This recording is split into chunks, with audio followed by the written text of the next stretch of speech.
अस्सलाम वालेकुम वालेकुम सलाम बिलाल भाई, सर। कैसे हैं? कमिंग टू आपकी स्पेशलिटी टोयोटाज एंड करोलाज। सर बताएं ना, आपकी करोला ओनरशिप जर्नी कहाँ से स्टार्ट हुई? यार 2005 में स्टार्ट होती है। हम्म। 2004 में मैंने पहली करोला यानी कि बुक कराई थी। इस वक्त बहुत टाइम लगता था। मैंने मेरा ख्याल है जुलाई अगस्त में बुक कराई थी और जनवरी 2005 में मुझे वो डिलीवर हुई थी। और मैं ओन के साथ खिलाफ ओन कभी नहीं दिया। मैंने काफ़ी सारी गाड़ी खरीदी किसी भी मैंने, करोला पे नहीं दिया आपने? किसी करोला पे ओन नहीं दिया आज तक। और 2005 में मैंने एक्सएल आई ली थी, जो फेमस एक्सएल आई, जो जिसकी ब्रेक्स बड़ी ट्रिकी आपकी थी। ब्लैक कलर की थी? जी, ब्लैक कलर में ली हाँ थी। हाँ, आपकी ब्लैक वाली एक्सएल आई होती थी। और वो मैंने चलाई सर 10 साल। और 1,34,000 किलोमीटर के बाद मैंने वो 8.5 लाख की ली थी और 11 लाख की बेची मैंने वो। मैं समझता हूँ आपका एक और कमाल ये था कि वो चोरी नहीं हुई थी। हाँ, ये भी उसको चोरी से बचाना। और उसमें भी सिर्फ ब्रेक्स उसकी अच्छी नहीं थी, क्योंकि उसमें इन्होंने उस वक्त एबीएस को एक लग्जरी समझा जाता था। हम्म। चारों डिस्क ब्रेक लगा दी इंडस ने, लेकिन उसमें एबीएस नहीं लगाया। तो जो डिस्क ब्रेक है वो टायरों को जैम कर देती हैं। जब टायर लॉक हो जाते हैं तो फिर वो स्किड करती थी। सर मेरा तो ये ख्याल है उसमें एक और प्रॉब्लम था, वो झुकती नहीं थी। उस जब आप ब्रेक करते हैं तो नोज डाउन होती जी, है nose ना, down। वो स्केट्स की तरह सीधी जाती जी, थी। सीधी इसलिए भी जाती थी कि व्हील लॉक हो जाता था ना। अजीब। चाहे आप जो मर्जी लगाने उसमें, उस जितनी गाड़ी की मर्जी ब्रेक्स damage लगा। एक्चुअली बहुत बुरी हाँ थी। जी। बाकी quality wise it was very good. और उसमें कोई मेंटेनेंस के इशू, कोई मुझे से खर्चा कभी नहीं कराया उसने। ऑयल चेंज बस रेगुलर मेंटेनेंस थी उसकी। और 10 इयर्स के बाद भी उसका एसी जो है इट वाज लाइक चिलिंग। कभी सर्विस नहीं हुआ, कोई गैस कोई रिफिल सर्विस, नहीं कोई हुई? गैस एक दो दफा वो जो फ्री चेकअप से होते हैं उनमें उन्होंने फ्री में ही अप कर दी थी। ब्रेक डाउन कोई नहीं आया? नो ब्रेकडाउन नथिंग, कभी भी कोई लीकेज, कोई इशू, कोई इस तरह का नहीं आया उसमें मुझे। और उसके बाद मैंने जब ये वाली शेप आई है 2014 में, जिसको कहते हैं आप 10 जनरेशन। यस। तो इसमें मैंने 2015 में मैंने जीएलआई बुक कराई। और लेकिन कुछ जीएलआई मैनुअल, तो काफ़ी अर्से से मैनुअल और ऑटो उस वक्त का इतना ट्रेंड नहीं था। तो लेकिन मैंने कहा यार इतने साल मैनुअल गाड़ी चलाई और रश बहुत होता था एक्सप्रेस वे पे और टूटी सड़कें, तो उनमें कई कई आपको आधा आधा घंटा भी बीच में स्टॉप एंड गो ट्रैफिक में जाना पड़ता था। तो मैं कहता चलो why not go for man auto. तो वो जीएलआई मैनुअल से हमने उसको फिर 15 दिन बाद अपग्रेड कर दिया और पैसे दे के। यार तो हमें 1.6 आल्टस बुक कर दें। जब मैंने 1.6 आल्टस बुक कराई तो मुझे लोगों ने कहा कि तुम्हारा दिमाग खराब हो गया है, इसकी कोई रीसेल नहीं है, 1.6 को कोई नहीं लेता, ये आल्टस फजूल गाड़ी है, कोरोला का सबसे बुरा मॉडल है, सिर्फ एक्सएलआई और जीएलआई ही बिकती है। उसको बिल्कुल ट्रेंड नहीं था। लेकिन मैंने फिर भी मैंने कहा नहीं यार, मैंने तो बस एक काफ़ी अर्से गाड़ी रखता हूँ, मुझे एक कंफर्टेबल गाड़ी चाहिए और ऑटो चाहिए, तो मैं यही चलाऊंगा, मेरी रेंज में यही आ रही है। वो मैंने साल चलाई। वो मैंने तकरीबन 19,72,000 की बुक हुई थी कितने की। और मैंने साल चलाने के बाद फिर मैंने ग्रैंडे की तरफ ज़्यादा रुझान हो गया। और डिफरेंस मैंने ये बेची जब, तो वो मेरी 21 लाख की बिकी, फिर भी प्रॉफिट उसमें मुझे हुआ। तो मैंने कहा चलो यार इसमें ग्रैंडे भी बुक कराते हैं। फिर मैंने ग्रैंडे जो 2016 वाली थी, जिसमें क्लाइमेट कंट्रोल उन्होंने इंट्रोड्यूस करा दिया था, एक एक्स्ट्रा एयर बैग था, जैक नाइफ की थी, इस तरह की कुछ चीज़ें थी उसमें एक्स्ट्रा, जो पहले वाले से वो ले ली। और 1 साल वो चलाई तो ये फेसलिफ्ट आ गई। अब डिफरेंस हमने देखा तो थोड़ा वो बहुत कम था, मतलब कि वो मेरी 25 लाख में बिक गई और ये 26 में थी। तो जस्ट 1-1 लाख डाल के अच्छे ज़माने थे। अच्छे ज़माने थे। 1-1 लाख मॉडल अपग्रेड। तो ये 2017 दिसंबर में मुझे डिलीवर हुई थी और अब से तब से मेरे पास है। और ये इसमें काफ़ी सारी करोला ने अपग्रेड्स की थी, यानी कि ये इतनी अच्छी फेसलिफ्ट थी कि इसमें स्पोर्ट्स मोड भी आ गया। इसमें आपका सीवीटी सबसे बड़ी बात है। सीवीटी तो इसमें थी ऑटो में। फेसलिफ्ट से पहले भी ग्रैंडे में सीवीटी था, उसमें भी सीवीटी थी, 1.6 में नहीं था। जी। इसमें ट्रैक्शन कंट्रोल जो सबसे अच्छा मुझे फीचर लगा इसका, और सेफ्टी के पॉइंट ऑफ व्यू से। और जो इसके रिम्स बड़े अच्छे थे और टायर अप साइज हुए थे। और इसकी लाइट्स बहुत अच्छी हैं, हेडलाइट्स जो हैं एलईडी, वो कमाल की लाइट्स हैं इसकी। पहले वाली लाइट्स बहुत वीक थी। और इसकी ड्राइव कंपैरेटिवली जो है कम फ्लोटी थी। ये पहले वाली जो थी वो बोट की तरह काफ़ी उसमें फीलिंग आती थी।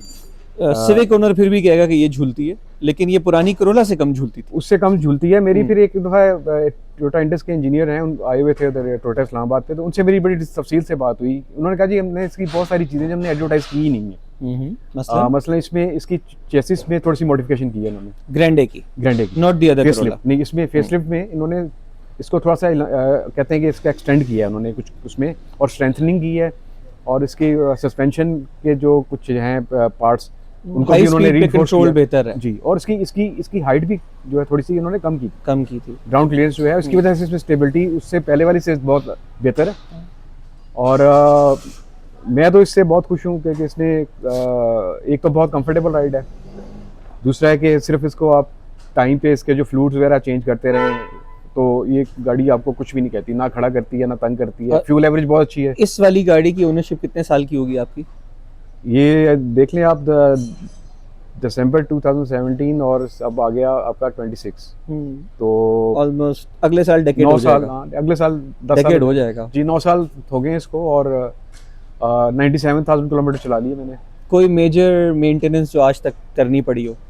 कोई मेजर मेंटेनेंस नहीं है इसका, सिर्फ ये है कि अनलाइक प्रीवियस टोयोटास इसकी जो है ट्रांसमिशन उसको बहुत केयर से आपको रखना पड़ता है। उसका जो ट्रांसमिशन फ्लूइड टाइम पे चेंज करना पड़ता है, वो काफ़ी एक्सपेंसिव है जो एज कम्पेयर टू जो पहले मॉडल्स होते थे पुराने जी, सिंपल फ्लूइड्स जी। बस इसका सिर्फ वो है, उसका आप ख्याल कर लें, बाकी कोई आपको इशू नहीं है इसमें, कभी देगी। और इवन जो जिन लोगों ने नहीं भी फ्लूइड अभी तक चेंज किए हुए उनकी भी चल रही है। आपकी गाड़ी चल कितनी गई है? 97,000 किलोमीटर, ऑलमोस्ट 100,000 होने वाला है। और कोई सस्पेंशन अभी तक? जी, इसके सस्पेंशन का कोई इस पे अभी तक कोई जॉब नहीं जी, हुई? अभी तक सस्पेंशन का कोई जॉब इसमें नहीं आया। उसका मैं रेगुलर चेकअप कराते रहता हूँ, 2-3 महीने पहले भी करवाया था। तो मैंने टोयोटा वालों के पास कहा कि इसका आप थोरो चेकअप करें, इसका अंडर कैरेज और सस्पेंशन और सेल्फ। उन्होंने सब कुछ कर लिया, फिर उनके सुपरवाइजर आ गए, सारे पहले देखते रहे। उन्होंने कहा जी सर आपको मसला क्या है इसमें, क्या प्रॉब्लम क्या है? मैं कहा प्रॉब्लम कोई नहीं आ रहा। कह रहे नहीं आपकी तो एवरीथिंग इज इंटैक्ट। और मजे की बात आपने टायर्स भी लग्जो डाले हुए, पाकिस्तानी जो जनरल ब्रांड होती थी उसी का जो बीजी लग्जो आया हुआ। तो आप बहुत कोई सॉफ्ट टायर्स पे भी नहीं गए, आप स्टॉक टायर्स पे ही ऑलमोस्ट। जी नहीं, इसमें स्टॉक आता था। ये पहली यानी कि टोयोटा थी जो कि जापानीज टायर के साथ आई है, योकोहामा एडवांस के साथ आई थी, और वो 205 थे। ये मैंने 215 पे गया हूँ, थोड़ा सा अपसाइज किया इससे, लेकिन राइड पे बहुत अच्छा असर पड़ा है। हाँ, लेकिन आप कोई बहुत इंपोर्टेड सॉफ्ट टायर्स पे नहीं गए, आपने टायर वो डाले हैं जो हमारी रोड की मार खा लेते हैं। ये मार खाते हैं, और इवन देन सस्पेंशन खुश है। जी जी, इन पे लॉन्ग में और हिल ड्राइव में, वेट ड्राइव में मुझे तो कभी इन टायर्स पे इशू नहीं हुआ। लोग नॉइस का कहते हैं, बट मे बी मैं इतना नॉइस को इतना मुझे नॉइस नहीं करती। कम से कम टायर खराब नहीं हुए आपके आज तक? जी, टायर बिल्कुल ख़राब नहीं हुए, और खड्डे वड्डे जो हैं उनमें भी आराम से ये क्लिक हो जाती है। यानी सिर्फ रूटीन मेंटेनेंस हुई है। एक आपके ब्रेक पैड शायद एक दफ़ा चेंज हुए हैं, फ्रंट ओनली। जी जी, और सीवीटी ऑयल चेंज हुआ है। और ये इसकी ग्राउंड क्लियरेंस लोग कहते हैं कि नहीं सेम है, लेकिन बिल्कुल सेम नहीं। ये कई दफ़ा ये स्पीड ब्रेकर्स में लगी है, यानी कि अगर मैंने किक्स वगैरह भी है ना इसमें। हाँ जी, अगर थोड़ी सी एहतियात नहीं की ना, पहले वाली और टायर भी ऊंचा डाला हुआ है थोड़ा।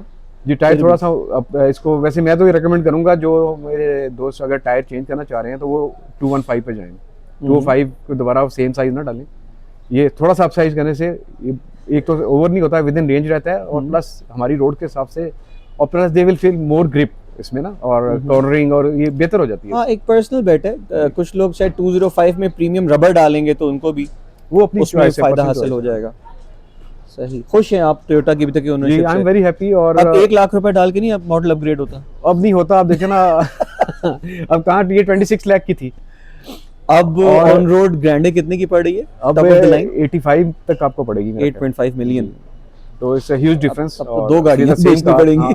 तो उस हिसाब से अगर देखा जाए तो ये गाड़ी यानी कि आपको इस वक्त जो हमारी अल्टो है वो 30 लाख की है। करेक्ट। ऑटो वाली सर 3.3 मिलियन की है। हाँ जी, 3.3 मिलियन की है। तो वहाँ काम और ख़राब हो जाता है। और अभी तक इसकी यानी कि जो इसकी जो फील है ड्राइव की, उसकी air conditioning, as good as a new car, it just feels like new। और लॉन्ग रूट पे बड़ा मजा आता है, मैं तो एंजॉय करता हूँ, और इसमें मतलब एक थकाती नहीं है। कच्चे में भी चले जाएं और अच्छी रोड से भी चले जाएं, हर जगह हर तरह की रोड पे ये आराम से आपको ले जाए। खुश हो। चलें सर, एक कंट्रोवर्शियल टॉपिक पे मैं दोबारा एक और क्लिप बनाऊंगा। नॉर्मल ओनरशिप वाला एक्सपीरियंस यहाँ पे हम क्लोज कर देते हैं। Thank you.